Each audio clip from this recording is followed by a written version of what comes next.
Hi, my name is Callie Metler, and I'm here today with Yvona Fast and Dana Fast, and they are the authors of the new book that we're putting out this next month of Good in the Midst of Evil.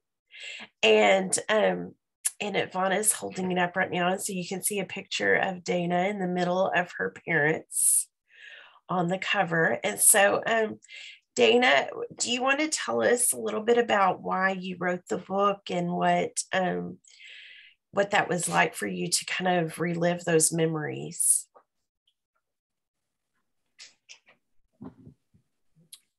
Why did you write the book? Why did I write the book? Because I had a lot of friends and there was some family.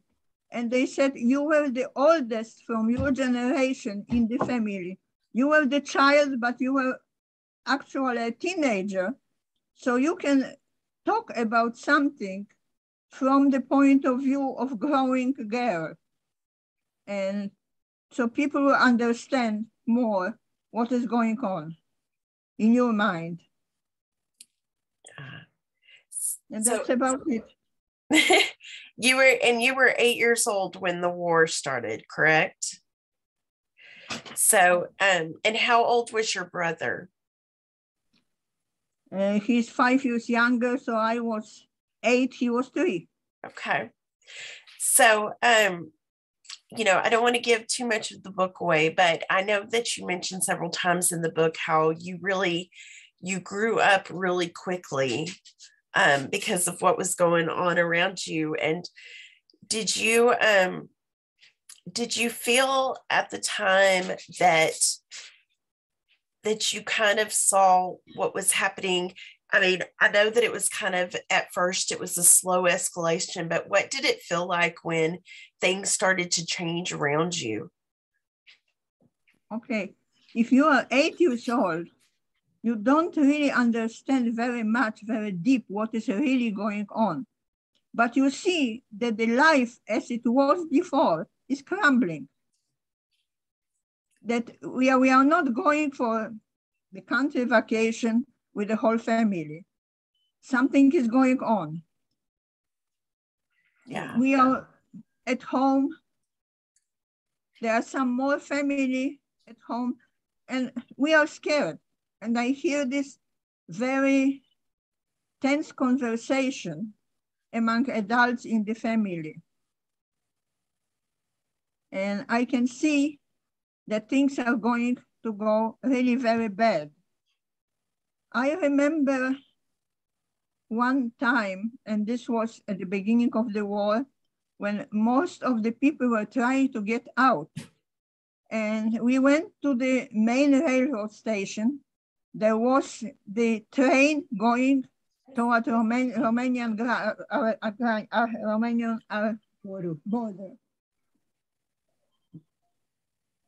And the crowd of the people was immense. People were trying to get to this train any way they would, through the windows, through the doors.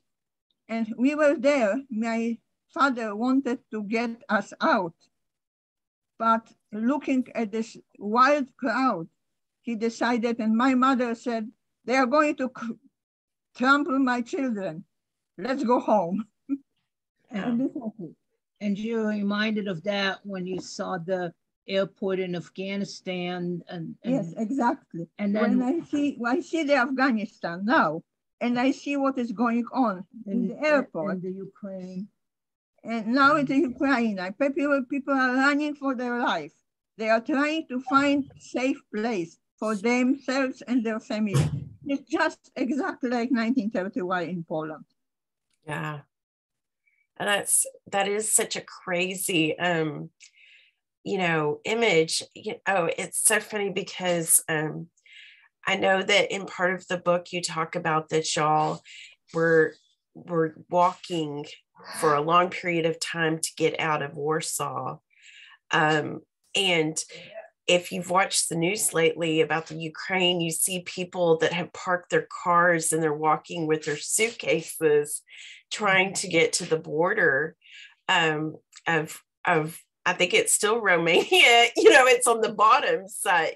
They're trying to get into Poland and Romania and all of those countries. And so it's really interesting. You're right. It's like history has just continually repeated itself. And it's sad because we should learn from our past and not repeat those things. But people were trying to get out any way they could. And actually, the way to go is to go east because the Germans are approaching from the west. So all the highways going east were absolutely crowded. There was one line of cars, bicycles, whoever could was running east. Yeah. At some point, we ended in the little village where we have some father family. My aunt family was there. And it was close to the Russian border. And I remember our family going there to the woods, and some local person decided that he can show us how to cross the border, illegally, of course. Well, we were trying, but after little try, we didn't succeed. We went back to Warsaw, to our home. So that was it. Yeah. So something that you've said when I've talked to you in the past, Dana, is about how you named this book Good in the Midst of Evil because you wanted to show that there were good people that helped. Can you tell me a little bit more about the good things that happened? The good things that happened. Oh, the good things that happened. Okay, maybe I would start going a little bit farther. Where we were in our apartment and Warsaw was bombed, and there was a lot of people that helped. After all, I don't know if I should go that far, jump over, but when we were in ghetto was closed and German idea was starving the population. Mm-hmm. So there was no improvisation. The food are not supposed to go through. And yet there was plenty of food. And people were doing it, in the city, to the underground, to kind of channels, underground, to passages between two houses. There was a lot of smuggling. Well, there wasn't plenty of food because people were starving. There wasn't plenty of food, no. And whatever food it was of course, was very, very pricey. You have to really have a lot of money to afford it because the prices were, after all, the price was included with the people who were smuggling it. Yeah. Everything to be eaten had to be smuggled, illegal. So there was a lot of, the whole idea of Germans at that time was, at the beginning, kill the population by starving. If there was no food allowed to go to the ghetto, people were just simply dying of starvation.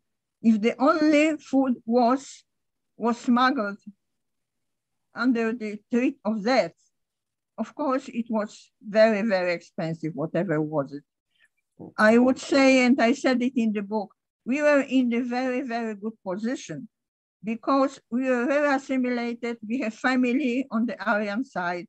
We had friends on the Aryan side. So everybody was helping us.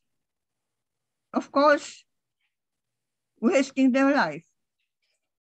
Yeah. Actually, at this point, in the ghetto, at this point generally under German occupation, everything was punishable by death. I would say living was punished by death. You couldn't smuggle food. I had illegal school. Yeah. Teaching was punishable by death. Learning was punishable by death. If I would be caught in the school book somewhere outside, well, I'm dead. And that's how it was. Wow.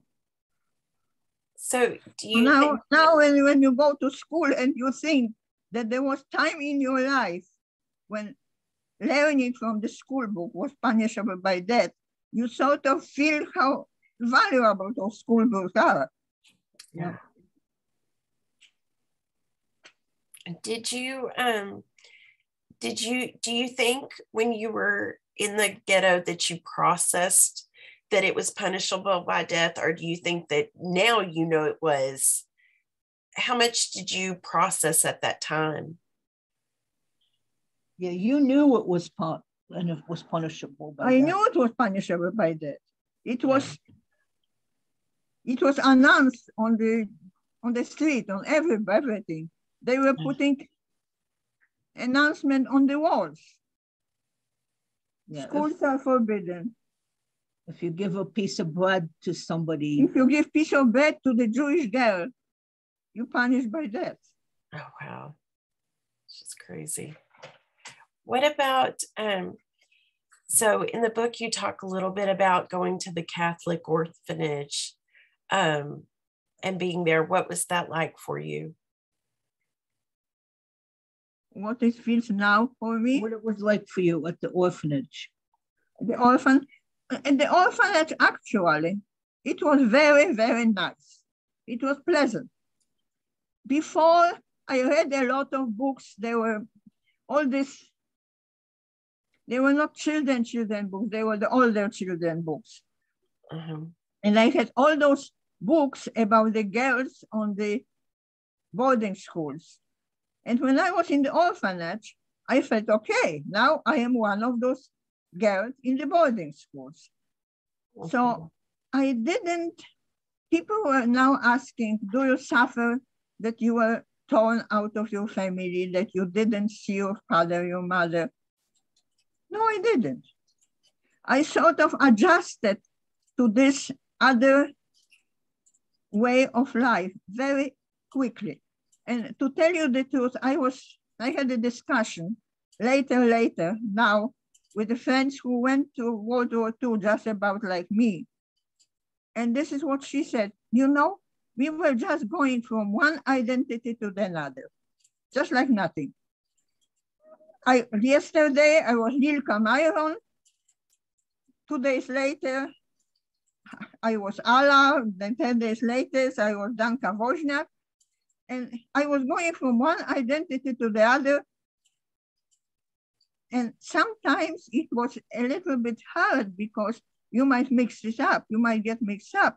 At some point, when I got out of the ghetto and was sent to the country, and I was supposed to pose as Polish country girl, I didn't know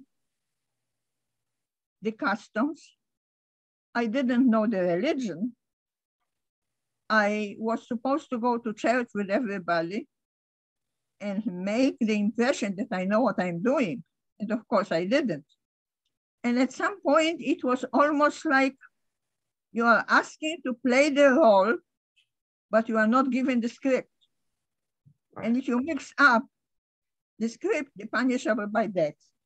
So it was kind of hard. Yeah. When I was sent to the country, I was a city kid. I was fine in Warsaw streets. I was completely lost in the woods. And yet, I had to go there and I had to play the game, and I couldn't show up that I don't know my role. So this was hard. Yeah. Did you, I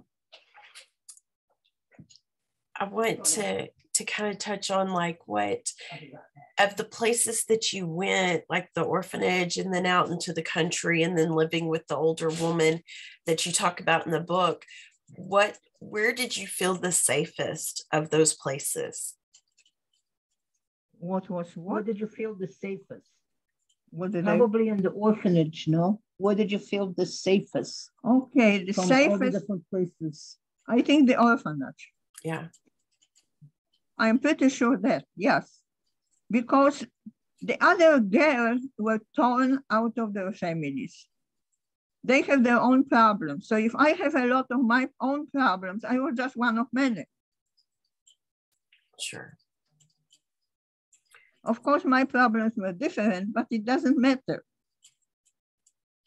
Yeah. And you never... The other way, in the orphanage, there was a lot of rules and regulations, and they make me somehow feel safe. I was one of the kids, and I told you before, when I was reading the books about the boarding school, I was just one of the kids in the boarding school. Mm-hmm. We had a lot of rules and regulations, but it was almost like the life was safer with all these rules and regulations. Yeah, makes sense. Did you, now I know at some point you were reunited with your mother and your brother before the end of the war, and then at the end of the war, y'all came back into Warsaw. And you talk a little bit in the book about what that was like to go back into Warsaw. I know that you've gone to visit Warsaw since then as an adult. Is there anything in particular that stood out to you about going back? Well, first of all, I saw Warsaw shortly after liberation. The Warsaw was liberated on January 17th. And I think I was there first time sometime in February. Mm. And this was a shock. This was the biggest shock in my life. It was as big shock as in the ghetto when you look at the streets that are lined with people dying of starvation or some dead. And here you come to the main cross-section of the city, the place that I knew. And we came with some trucks, and the truck guy let us out in the main crossing of the city, and I got out of the truck and I didn't know where I am. I was right in the middle of the solid piece of rubble.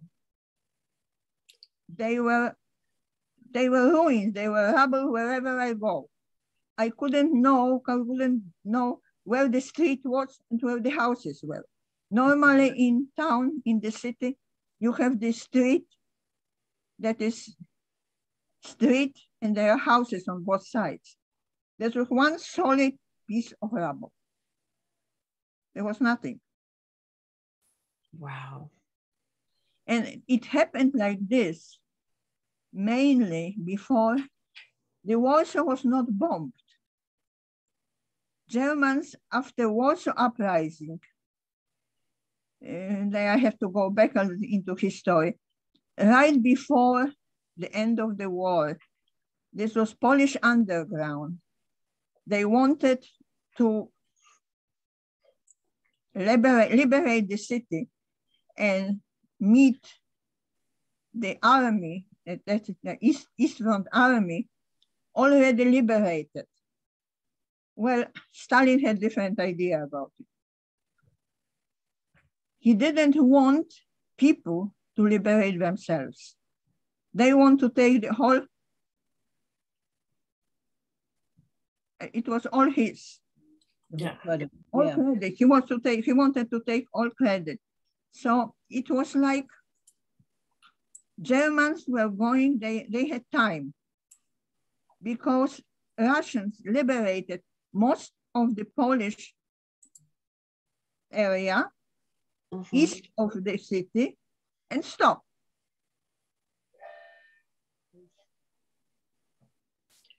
And the army just stopped and they didn't go any further.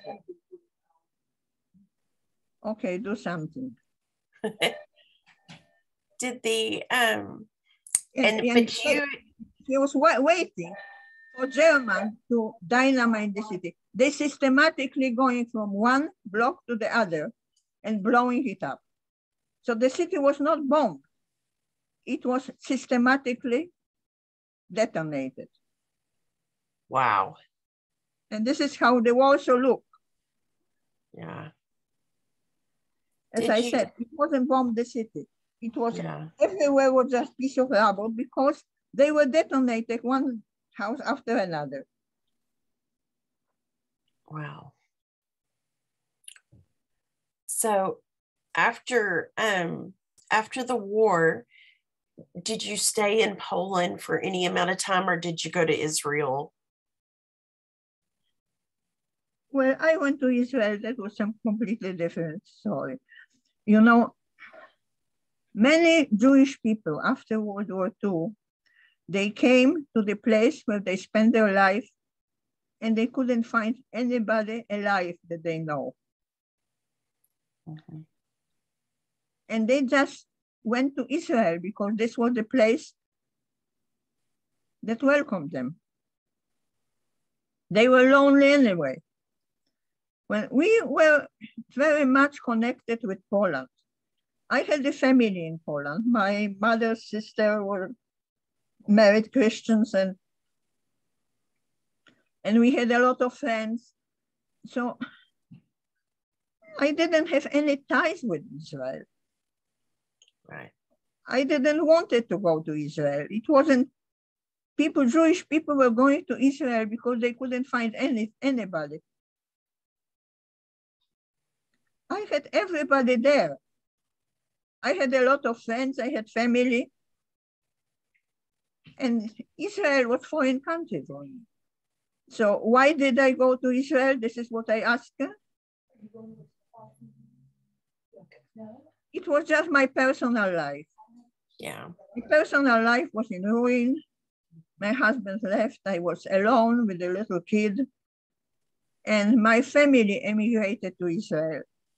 So at least I had family there. So this is how I went.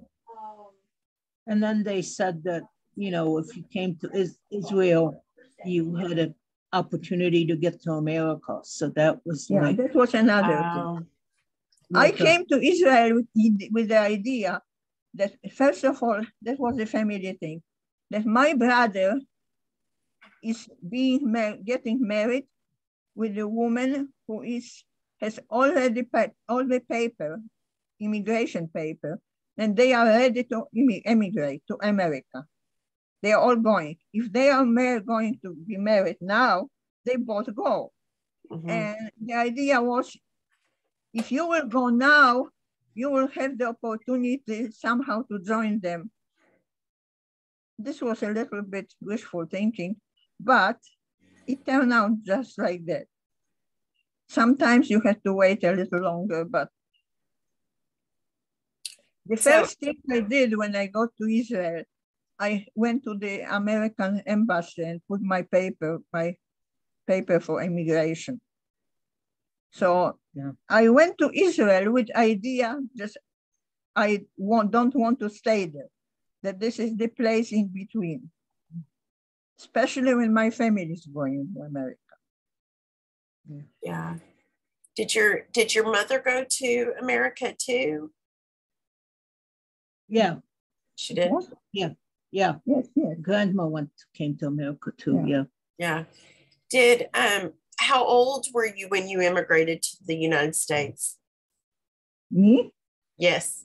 I was 33.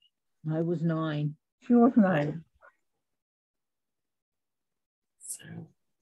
So there was quite a bit of time in between the end of the war and you coming to the United States. Yeah. Yeah. Well, we spent 2 years in Israel, not quite 2 years. Yeah. And of course, when the war ended, Yvona was... Well, I wasn't born yet. No, she wasn't born yet. Yeah. No. We the war ended in 45 or 44, maybe in Poland, and then And you were born in 55. We came to the States in 1964. So yeah. Okay. I left Poland 20 in years later. 1962. Okay. So we went from Poland to Israel 1962 and spent 2 years there and went to America. Okay. So, and then you came to Chicago, and what was that like for you to come to the United States at that time? Well, I couldn't say it was shock, but it was just so much different. I'm sure. Tell them about the pizza. This is the thing. I remember going with at that time, my husband to the restaurant, and before we ate pizza, and I really liked it. And the waiter asked me what we want. So I look at it and I said, well, there's two of us, so we are ordered 2 medium pizza. And when we got 2 medium pizza. And they were huge. Yeah. Oh, that's funny. Not small. The same thing. We ate everything, and then the waiter asked me, do I want the doggy bag? And I said, no, I don't have a dog. Yes. So that's the thing, you have to know the customs. You do. You're exactly right. And so you grew up speaking Polish. Yeah. And then in Israel, what did they speak? Did you still speak Polish there, or did you have to learn a different language? Well, in Poland, in Israel, first of all, I was mostly with my family and with my friends. They all spoke Polish. In Polish. Yeah. But of course, I had to learn Hebrew. And I learned enough that I could get around in the store. I was even working, and I could get around at work, probably because there was at that time, we had one guy who was Romanian, one guy who was somebody else. There were a few Polish people there. And actually, you could speak all different languages. I could hear a lot of English over there in Polytechnic School in Technion on Haifa. Yeah. There was very little Hebrew. And you could probably get around with English, French, German, anything. Yeah. So, did you know German also? If I what? If you knew German. I know maybe a few words because of the World War II, but not fluent. I had 1 year in school, I had German. Okay. But in school, I had mostly French. I had 5 years of French, and I think 1 year of English. Okay. So then when you came to the United States, you had to learn more English, obviously. Exactly. Yeah.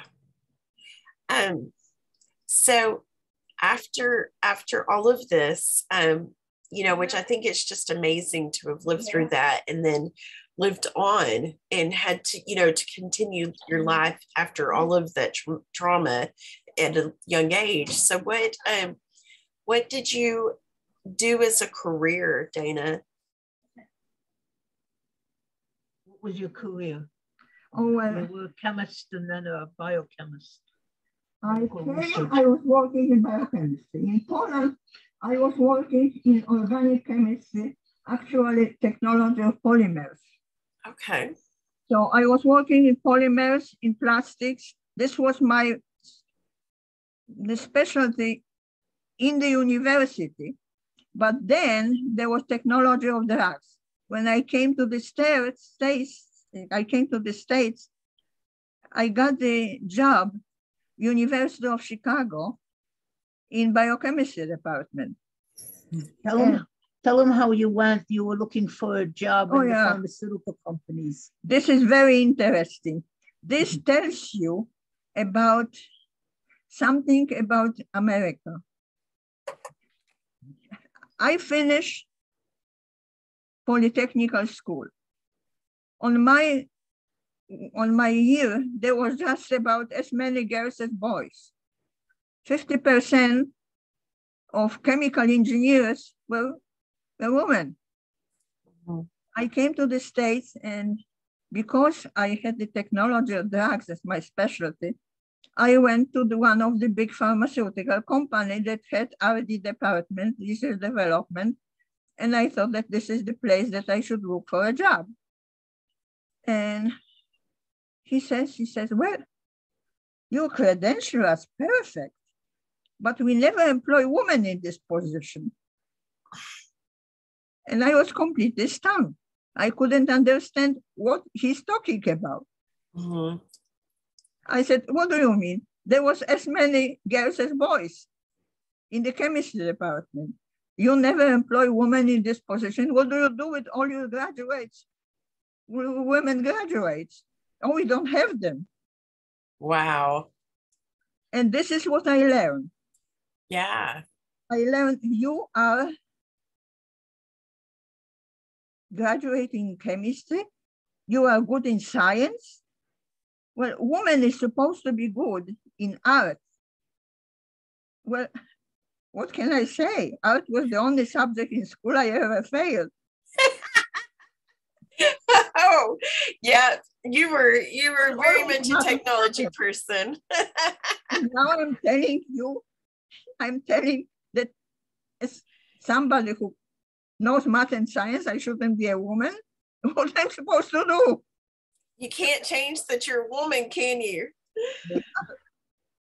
No, that I imagine that they just had not ever dealt with a strong-willed Polish woman before.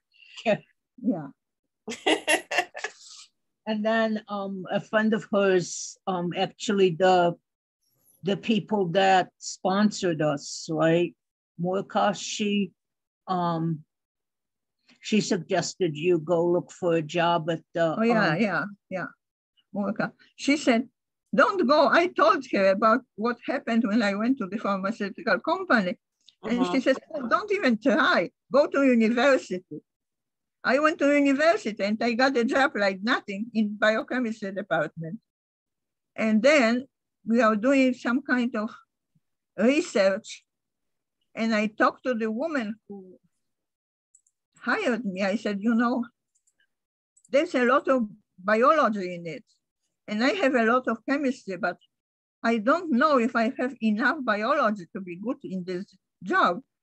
And she looked at me and she said, I found from my own experience, it is much easier to teach somebody who is a chemist the biology that is involved in the other way around. Yeah. So I got the job. That's great. In biochemistry department. Yeah. And then, I mean, now you live, I'm sure that you probably are not currently gardening, but you do love to garden and grow things, and which is also, I think, really an art form in its own way. So, you know, you enjoyed all of that too. And then y'all right now live in upper state New York. Mm-hmm. So, and how long have y'all been there? How long? We moved here, and well, you want to here or in the States? Well, we moved from Chicago to Philadelphia for 3 years. So and then we moved for 6 years to Central New York for 6 years. Syracuse, and then a suburb of Syracuse, the West. And then I moved here in 1974. Yeah, between my freshman and sophomore years of college. Okay. I was 19 when they bought this house that we're sitting in right now talking to you. Oh, wow. Why we moved here, when I was 6 years in Syracuse, working mostly in chemical research, and I was in upstate medical. And we were coming here for vacation. And my dream was, if I would be able to get a job here, I would move immediately. And then I found the Tudor Institute. I applied for a job and I got it. So we moved here. So this is why we are here since 1974. I was 5 years in Tudor. Then I moved to Cell Science Center. I was in Cell Science Center, I think probably about 12 years. That's in Lake Placid. Yeah. Oh, Yeah. Lake Placid. And then she retired from there. And then she started gardening. Well, she started gardening before, but you know, Mega started gardening after she retired because she had the time. Yes, I had more time. Yeah. That's amazing. It's amazing. So, Dana, what would you want people that read your book? What do you want them to know about you? Or, you know, what is something I think I told you when I read it, the first time I read it in several days. But the second time I read through it when I was editing, I read it all in one day. And it was just so powerful to do it that way, because when you read it in smaller chunks, I think you still get the power, but you're kind of removing yourself from it in between. But when you read it all at one time, you really get the powerfulness of everything that happened and that you went through. And it just makes you, I mean, I had chills going down my back as I was reading it, just going like, you know, this is just amazing story. It's like something that you would read out of a, you know, you would see in a movie or in a fiction book, but all of these things happened. And so I think that, is there anything that you want the readers of the book to really know and understand going into the book? I wanted to tell you, I read this book. Very interesting. I'm reading the book about somebody else. Was it me? Not you. She's been reading the book since we got it in the mail. I am reading a little chapter, and it's sort of, I am getting, you know, I have several lives. Oh, yes. Yes. My life before World War II, a sort of pampered little kid, and then during World War II, and the time in ghetto and secret school. And if you think that when I was in ghetto in secret school, if I would be caught with a school book, it means death sentence immediately. Yep. Yeah. You are not supposed to be reading the books or being taught. You know, that's, no. Yeah. That would be just crazy. And I think we don't appreciate the right that we have to learn sometimes, that other people do not have that same right sometimes. So you think that you're going to school and there's a death penalty what you are doing just by going to school. Going to school makes the completely different idea. Yeah, it does. It really does. And then after school, when I was in the country, you know what my biggest problem was? When I was for half a year in the country, in Poland, Polish country, at the house of local teacher, I was city kid. I was feeling fine in the street corner. Yeah. But when I was put in the woods, it was so foreign. But now you love the woods. And now you love the woods. I know. Isn't that crazy? I cannot understand. I was there the first time and they told me that I'm supposed to pick berries. And my question is, what are the berries? Yeah. You definitely have lived many lives. I would agree with that.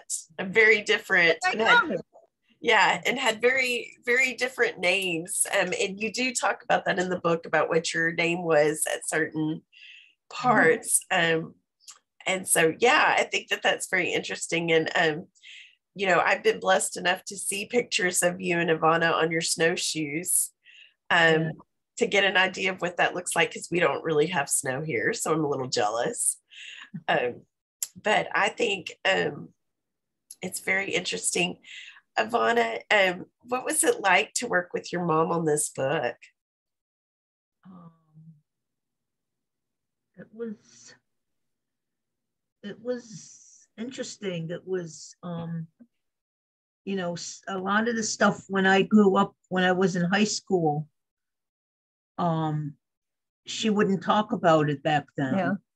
Yeah. And so it was when I was living in Rochester, actually, and I started taking the manuscript she wrote for my cousins and I, and then the other manuscript she wrote in Polish for her friends. And then I realized they weren't both the same. And so I started putting them together and sort of editing it a little bit to make it one manuscript and one story. And, it was interesting because now she talks about it all the time. But back then she wouldn't talk about it much. When you were in school and you were asking me, you were talking in school about World War II, and you were asking me to tell you. And my answer was, I don't want to talk about it. Yeah, I remember. For longest time, I don't want to talk about it. And then I started talking. And I started talking mainly because my brother and I have few cousins that survive and few other people, and they started bugging me. You remember, we don't, because when I was 7, my brother was 4. Yeah. So I remember things. 5 years younger. And they said, write it down so everybody in the family would know. So this is when I started writing this whole thing. Yeah. Well, I think it just speaks volumes that you took the time to do this, because I think that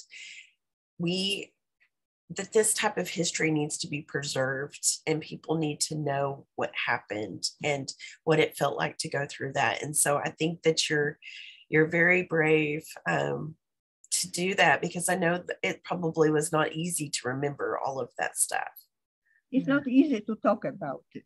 And it's not easy to watch what's going on in Ukraine, because it's like reliving the same thing she lived through before. Yeah. We were escaping the war so many times.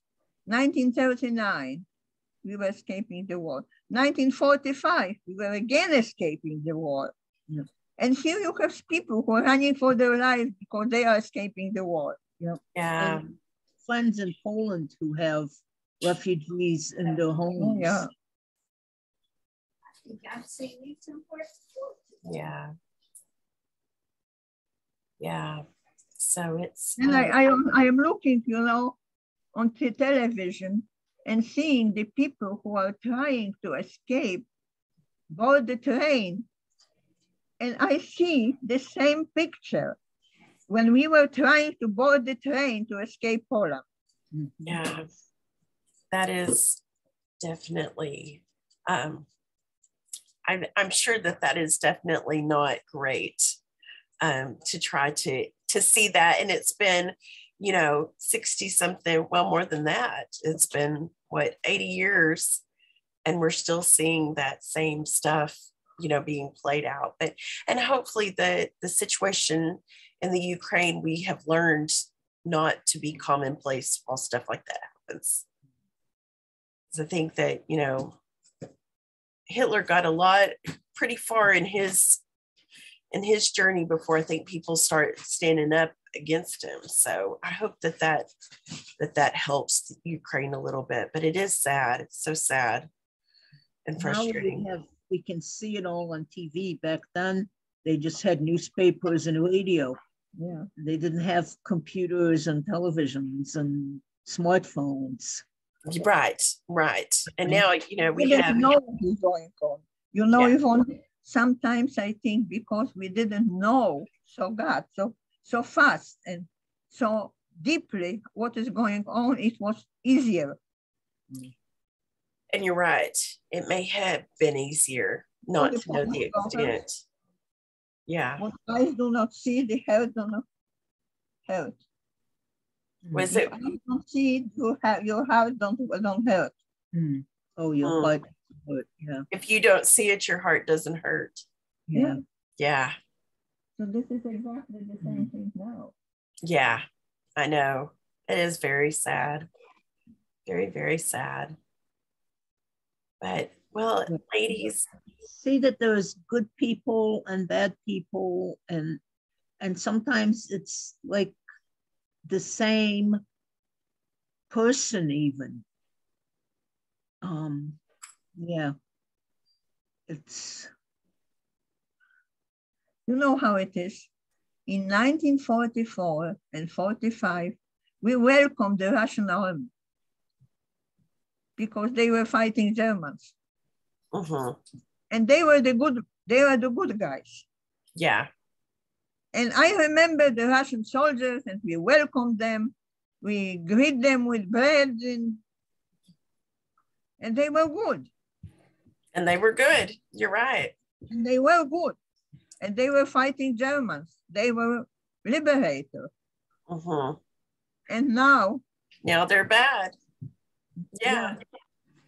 And Germany is one of the countries that's standing up against him, So. Yep. You sort of, after seeing all these things in my life, I cannot put together, and they are the same people. Are they? I don't know. I remember Germans, and I remember what was going on in Poland that was occupied by Germany. And they were horrid. And now we have a lot of German friends. Yeah. They are nice people. Yeah. Yes, I agree.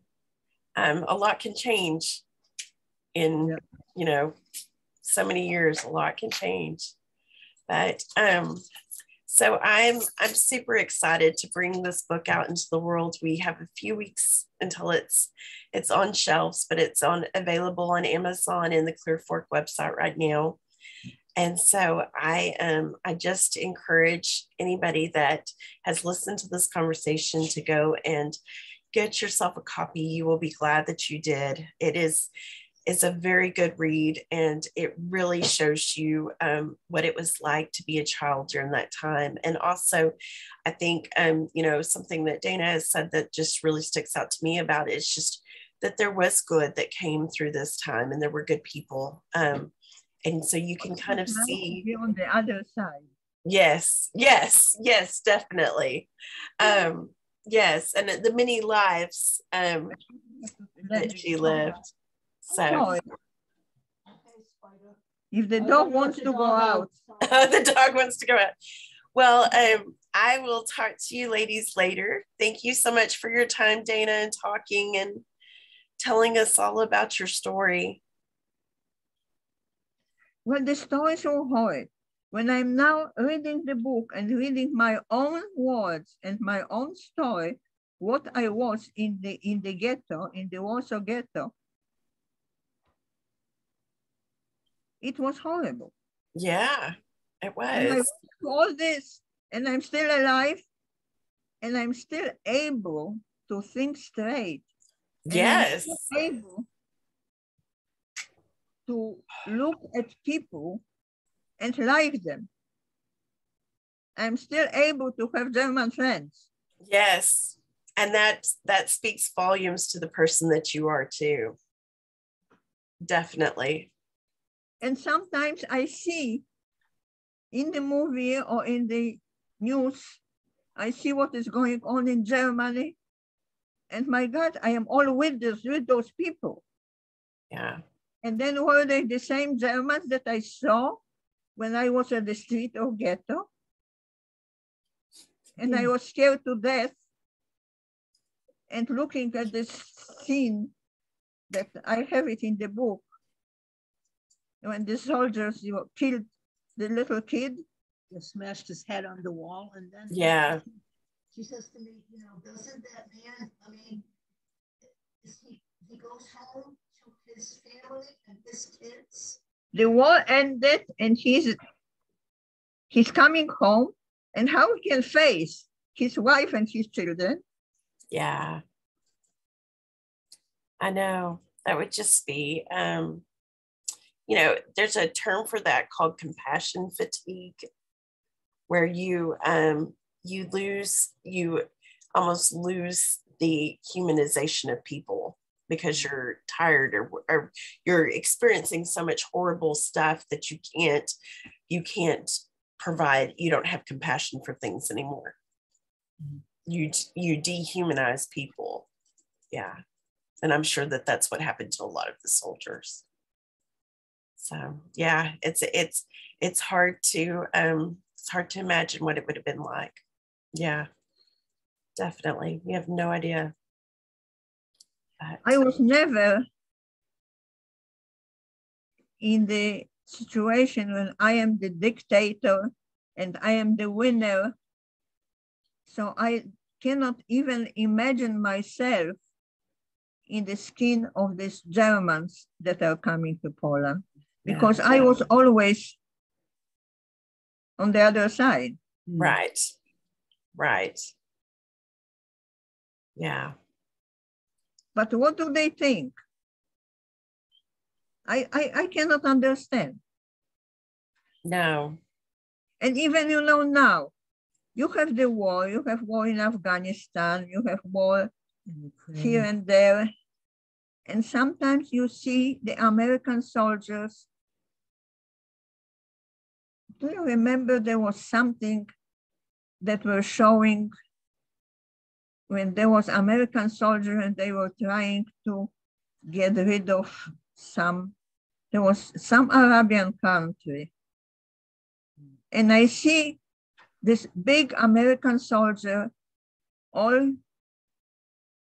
with all the arms on him, getting into this little house with some women and kids are huddling in the corner and making, like, here, I am the winner. I am the king of the world. Yeah. I know. The war is horrible. The war is horrible. Yeah, to everybody. Yes. Very much so. And as I say, I was in the ghetto. I was on the other side. Yeah.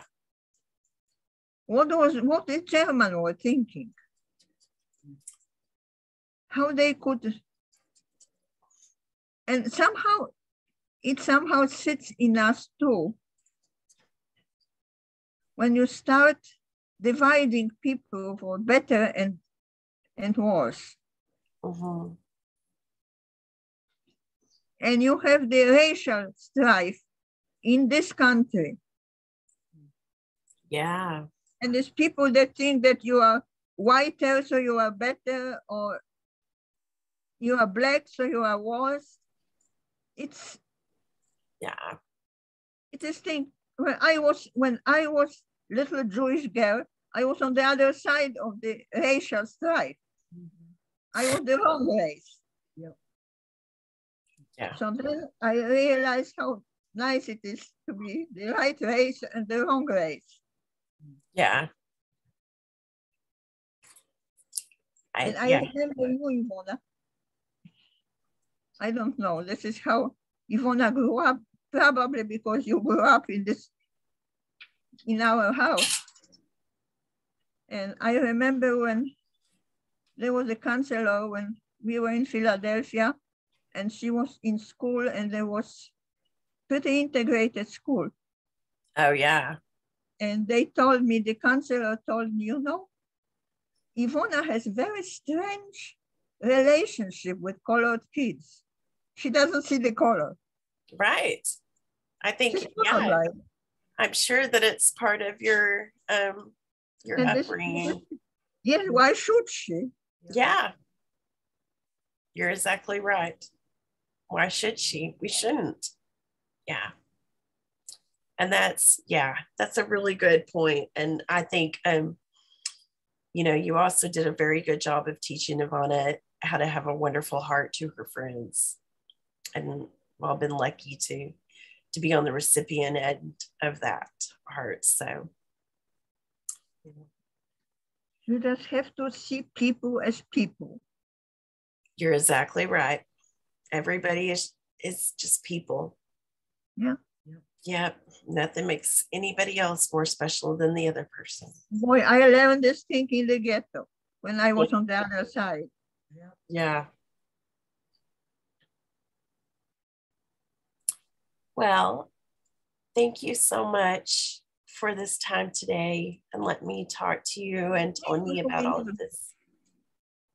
And I hope you enjoy the book.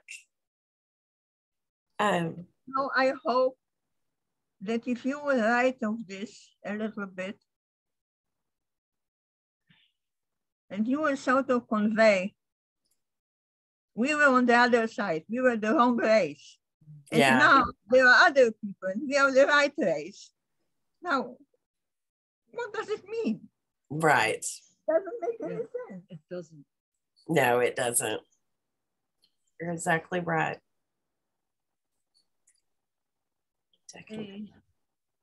Okay. Yes. Have a wonderful afternoon, ladies. Yes. Right, bye. Thank you. Thank you.